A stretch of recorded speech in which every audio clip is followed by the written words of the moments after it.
আসসালামু আলাইকুম। আপনারা সবাই কেমন আছেন? আশা করি ভালো আছেন। যে যেখানে আছেন সুস্থ আছেন, আলহামদুলিল্লাহ। আপনাদের দোয়ায় আল্লাহ তাআলার অশেষ রহমতে আমরাও সবাই বাড়িতে ভালো আছি এবং সুস্থ আছি।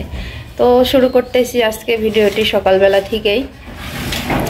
তো সকালবেলা উঠে সব কাজকর্মগুলো সারার পরে হলো এখন আগে থেকেই তিশাভাবে বলে রাখছিল, তো ওদের বাড়িতে আজকে ছোটোখাটো একটা অনুষ্ঠান হবে। তো ওখানে এখন যাব। ভাবি সকাল থেকে শুধু ডাক দিচ্ছে জানালা দিয়ে, এজন্য আর কি সব কাজকর্মগুলো সেরে রেডি হয়েছি, ভাবির কাছে যাব।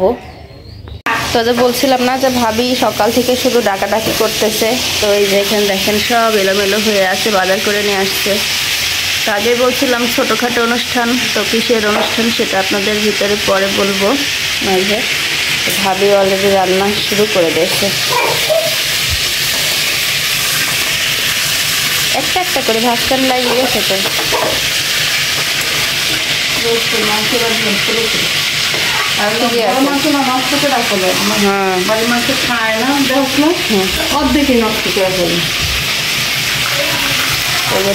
ছোট করে দিছে, যেহেতু বাচ্চারা থাকে, তো বাচ্চারা কিন্তু এত বড় তো খাইতে পারে না।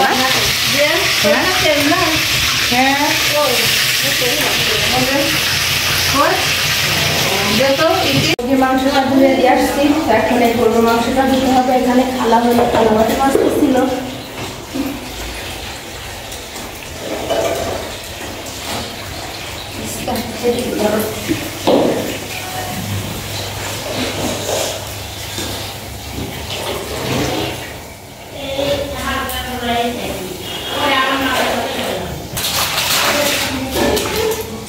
আজকে কেউ কিন্তু থেমে নাই, সবাই যার যেমন তো সবাই একটা কাজ হাতে আছে, সবাই মিলে করা হচ্ছে কাজগুলো।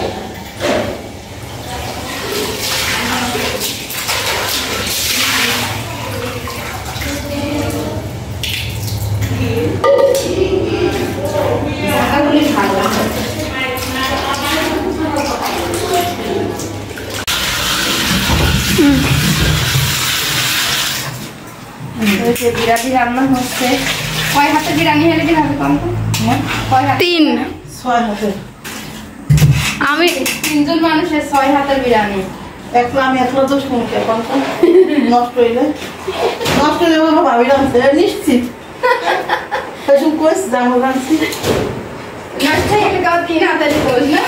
আমি তো চাল ধুয়ে দিয়েছি শুধু। না এদিকে দিলাম 6 হাতে চাল 200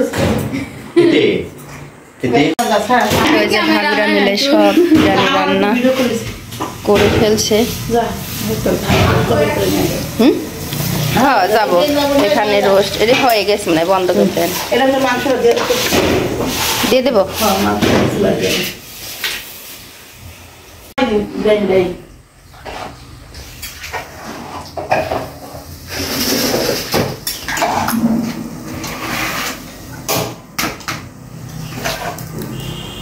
চলো বিরিয়ানি খালা ধুবে না পরে। ঠান্ডা হয়ে গেছে। ঠান্ডার হয় না, বলো কেন আবার পুড়ে যাবে। বল কিনা পাইছি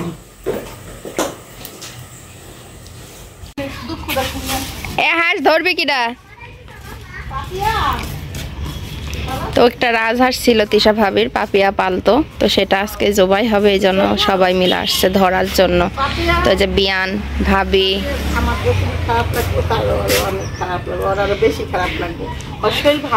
আমি মতো 7 দিন খাওয়াইছি, তাই আমার পার করে আসি খালি ঠুকা পারে। অনেক কষ্ট লাগবে। পাপিয়া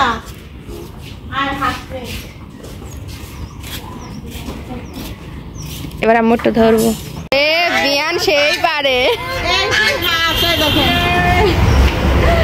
আমার শাশুড়ি হাসবে।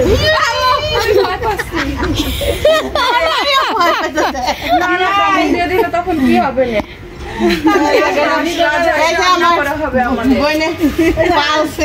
হাঁসটা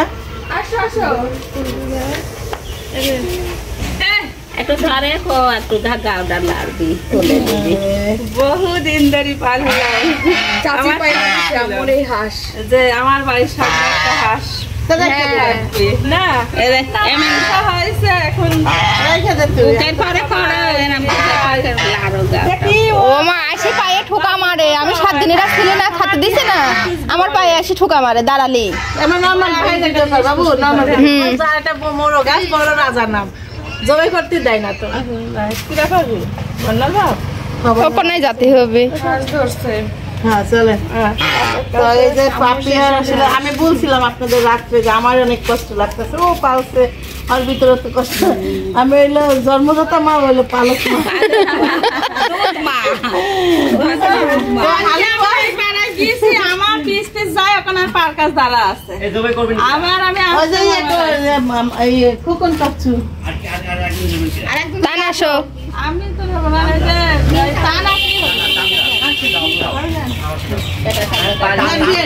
আমরা একটা ছবি তুলি এই হারাম যাবে টান চাপো দেখে একটা ছবি তুলে দেই হ্যাঁ শিখতে হবে তো আর শিখতে হবে না বিয়ান আবার ললি ধরে কি করে এই হাঁস জমি হবে আজ পালা হাঁস কত খাইছে পাপিয়া ওজন নেটে হ্যাঁ আরে তুমি হলো ওজন দেখো তো কত খাইছে সেটা কও হালকা হোক আর যাই হোক আমি জানি না 1 কেজি হলো তো আছে নাকি 5 কেজি নাই হ্যাঁ বিয়ান 2-2.5 কেজি হবে হবে না আচ্ছা ওকে যাও টান যাও সেটা জমি হবে এখন টান যা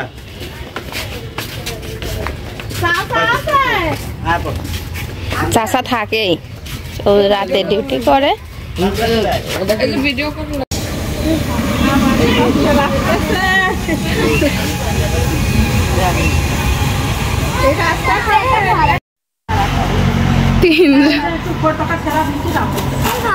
না করলে হবে না নেই একা একা করতে গেলে কিরকম হয়ে যায় তো এই যে দেখেন ওদিক ফেলি দাও এক হাঁস নিয়ে 3 জন পারাপারি হচ্ছে তবুও হাঁস সাফ হচ্ছে না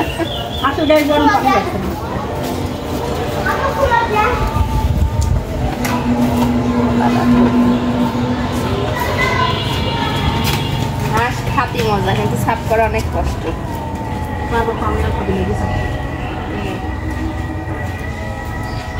বাবা না হাঁসের মাংস খাইতাম না আমাদের চীনা হাঁস জমি করে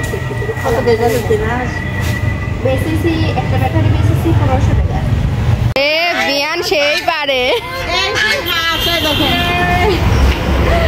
আমার শাশুড়ি হাঁস দেবে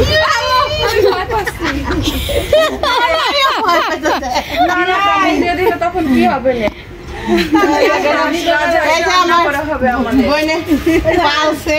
হাঁসটা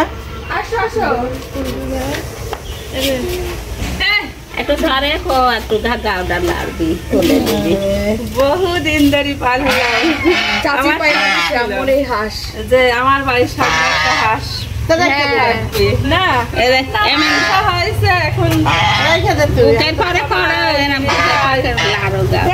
ও মা আসে পায়ে ঠোকা মারে আমি 7 দিনের ছিল না খাতে দিছে না আমার পায়ে আসে ঠোকা মারে দাঁড়ালি এমন নরমাল ভাই দেখতে পার বাবু নরমাল যা এটা বড় গাছ বড় রাজার নাম জবাই করতে দেয় না তো কি রাখা হবে বললাম ওখানে যেতে হবে হ্যাঁ চলে তো এই যে পাপিয়া আসলে আমি বলছিলাম আপনাদের রাত্রে যে আমার অনেক কষ্ট লাগতেছে ও পালছে আর ভিতরে তো কষ্ট আমি হইলো জন্মদাতা মা হইলো পালক মা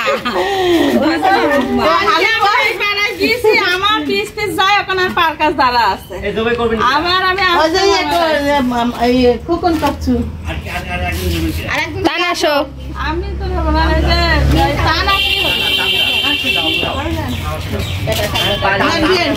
আমরা একটা ছবি তুলি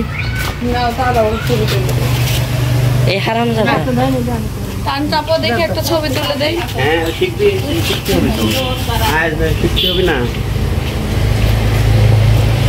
বিয়ান আবার ললি ধরে কি করে এই হাঁস জমি হবে আজ পালা হাঁস কত খাইছে পাপিয়া ওজন নেটে হ্যাঁ আরে তুমি হলো ওজন দেখো তো কত খাইছে সেটা কও হালকা হোক আর যাই হোক আমি জানি না 1 কেজি হলো তো আছে নাকি 5 কেজি নাই হ্যাঁ বিয়ান 2-2.5 কেজি হবে হবে না আচ্ছা ওকে যাও টান যাও সেটা জমি হবে এখন টান যা